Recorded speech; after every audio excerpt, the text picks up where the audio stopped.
3 বছর পরে রাসূল প্রকাশ্যে দাওয়াত দেওয়া শুরু করলেন, প্রকাশ্যে আসলেন, প্রকাশ্যে মক্কা নগরী দিন প্রচার করা শুরু করলেন।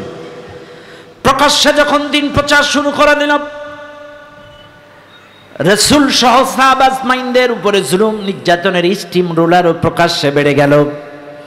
3 বছরে গোপনে দাওয়াত, এই 3 বছরের জুলুম নির্যাতন মৌখিক আকারে ক্রিটিসাইজমূলক, কটাক্ষমূলক, ব্যঙ্গমূলক ছিল, কিন্তু নবীজি যখন প্রকাশ্যে দিন প্রচারে চলে আসলেন, আমার নবীর উপরে জুলুম নির্যাতনের স্টিম রোলার চালানো শুরু করলো। নবী সাহাবা আজমাইনদের উপরে, বিশেষ করে গরিব মার্কা সাহাবা যারা, বিশেষ করে ইতিহাস সাক্ষ্য দেয় যুগে যুগে গরিব মানুষের উপরে নির্যাতনটা বেশি এসেছে, গরিব যারা তাদের উপরে জুলুম নির্যাতনটা বেশি এসেছে। আমার নবীর গরিব সাহাবাদের উপরে যেখানে পায় সেখানেই মার, ঘরে মার, বাইরে মার। অপরাধ একটাই, তারা কোরআন দাওয়াতের কর্মী, ইসলামী আন্দোলনের কর্মী। আল্লাহর নবীর পরে, আল্লাহর পরে ঈমান এনেছে, নবীর পরে ঈমান এনেছে, আল্লাহর কিতাবের প্রতি ঈমান এনেছে, ইসলামী আন্দোলনের কর্মী হয়েছে, কোরআনের দাওয়াত দেয়। আমার কথায় রাগ করবেন না। আজকের এই বাংলাদেশের মানুষ শুনে নেন, বাস্তবতার কথা বলছি। 17টা বছর যে জুলুম নির্যাতন জামাত ইসলামীর কর্মীর পরে হয়েছে, বাংলাদেশে এত পীর, এত দল, এত ইসলামী দল, কোন দলের কর্মীর উপরে এই নির্যাতন আসে না। 17টা বছর কারোর উপরে নির্যাতন আসে নাই। কেন আসে নাই এটাও শুনে নেন। কারণ আমাদের দাওয়াত, আমাদের দিন প্রচার, আমাদেরটা রাসূলের ফর্মুলা অনুযায়ী, আল্লাহর রাসূলের পথ অনুযায়ী। আর যে বা যারা অন্য দাওয়াত দেন, আমি কাউকে ছোট করছি না, কিন্তু রাসূলুল্লাহর দাওয়াতের পদ্ধতির সাথে মিল নাই, এই জন্য তাদের উপরে 17টা বছর নির্যাতন আসে নাই। এবার বলবেন প্রমাণ দেন, প্রমাণ নেন। ইয়া আইয়ুহার রাসূল বাল্লিগ মা উনজিলা ইলাইকা মির রাব্বিক। হে রাসূল, তোমার কাছে যে কিতাবটা আমি নাজিল করেছি, এই কিতাবের দাওয়াত মানুষের কাছে পৌঁছে দাও, মানুষের কাছে পৌঁছে দিয়ে মানুষকে রবের দিকে ডাকো। ওয়া ইল্লাম তাফআল ফামা বাল্লাগতা রিসালাতা। যদি তা না ডাকো, তোমার রিসালাতের দায়িত্ব পালন হবে না। কে বলছে? কে বলছে? চাইলে আল্লাহ তার নবীকে বললেন যে কিতাব নাজিল করছি এই কিতাব দিয়ে দাও। চাইলে 17টা বছর বাংলাদেশ জামাত ইসলামের কর্মীরা এই কোরআনের দাস দেওয়ার কারণে, এই কোরআনই সমাজ প্রতিষ্ঠা করার কারণে, এই কোরআনের দাওয়াত দেওয়ার কারণে, আল্লাহর জমিনে আল্লাহর কোরআনের আইন প্রতিষ্ঠা করার কারণে 17টা বছর নির্যাতন সহ্য করেছে। কিন্তু 17টা বছর যারা অন্য ফর্মুলায় দাওয়াত দিয়েছে, তাদের উপরে কোনো জুলুম নির্যাতন আসে নাই।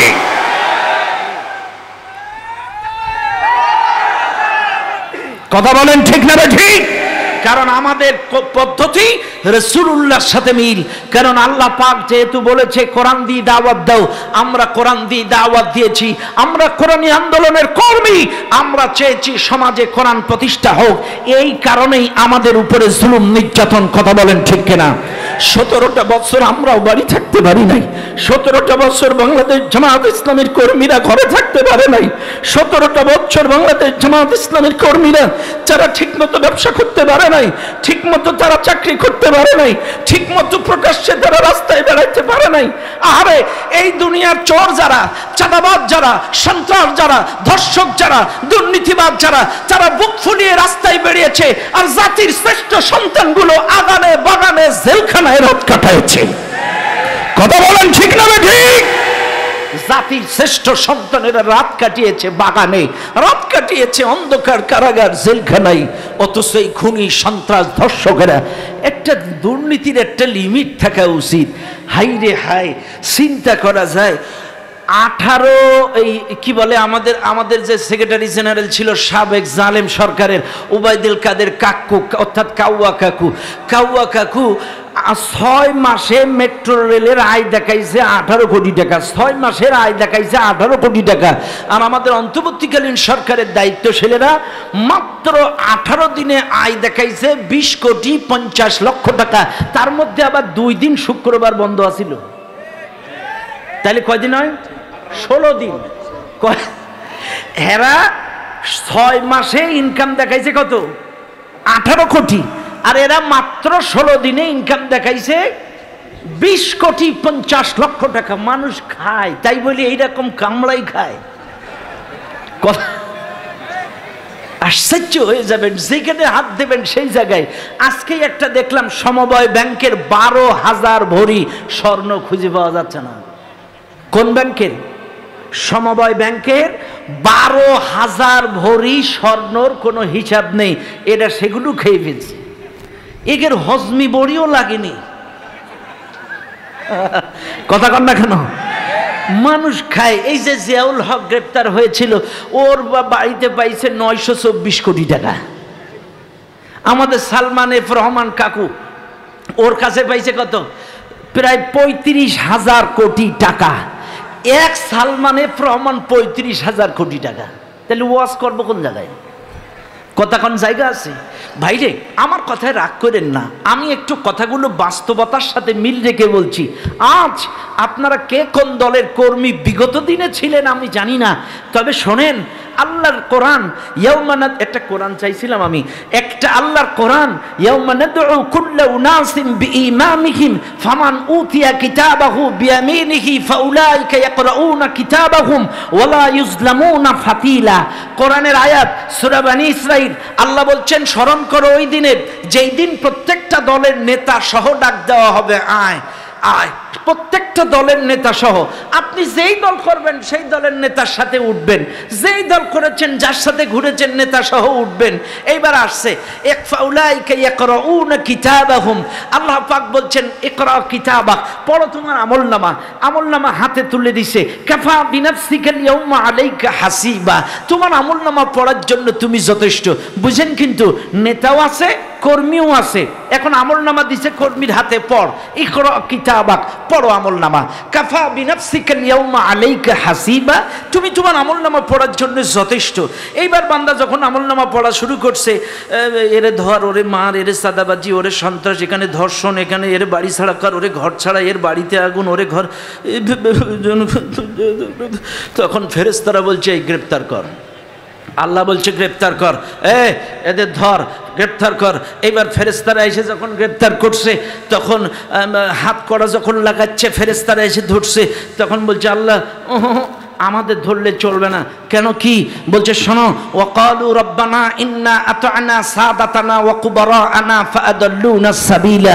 দুনিয়ায় তো আমরা আমাদের নেতাদের আনুগত্য করেছিলাম, আতা'না সাদাতানা, আমরা তো দুনিয়ায় আমাদের নেতাদের গোলামি করেছিলাম, ওদের আনুগত্য করেছিলাম। ওরা যা আদেশ দিয়েছে তাই করেছি। ওরা বলেছে ওরে ধর, ধরেছি। এরা বলেছে চাঁদাবাজি কর, করেছি। এরা বলেছে এর বাড়ি ছাড়া কর, করেছি। এরা বলেছে এর নামে মিথ্যা মামলাতে দিয়েছি। এরা বলেছে এর বাড়ি ছাড়া কর, ঘর ছাড়া কর, করেছি। কাজে এই আদেশ তো আমাদের না, ওরাই দিয়েছে। ফাদাল্লুনা সাবিলা, ওরাই আমাদেরকে পথভ্রষ্ট করেছে। রব্বানা আতিহিম দুফাইনি মিনাল আযাবি ওয়াল আনহুম লা'নান কাবীরা।